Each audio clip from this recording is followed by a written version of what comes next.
Today we have a problem from Singapore Secondary School Mathematical Olympiads for junior section in 2003.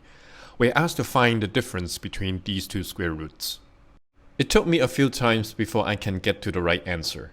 At first, I thought multiplying by the conjugate will give me some kind of hint to simplify the expression. Unfortunately, that's not true. Next, I was trying to see if I can complete the square inside the square root, so that the square root and the square will cancel out, leaving me with some simple numbers to calculate. The most natural approach is to treat the first number 17 as my a square, and then the second number 4 times square root of 13 as my 2ab. Unfortunately, I was wrong again. This leads to nowhere. But I still believe that there may be something to do with completing the square inside the square root.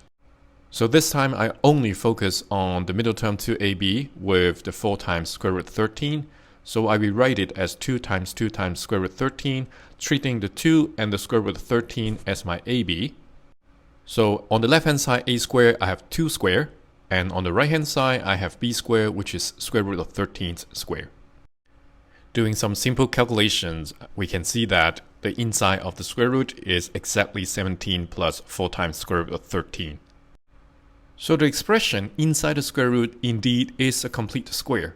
So we can rewrite this expression as the square root of 2 plus the square root of 13 all square. And the square with the square root cancels out. We are left with 2 plus square root 13. Now let me tidy up the calculation. So the first expression, we have found this already. And the second expression, we can do this similarly. Instead of a plus b all square, this is just a minus b all square. So we can see that the second expression, square root of 17 minus 4 times square root of 13 equals to 2 minus square root of 13. If we add these two together, we can see that the final answer is 4.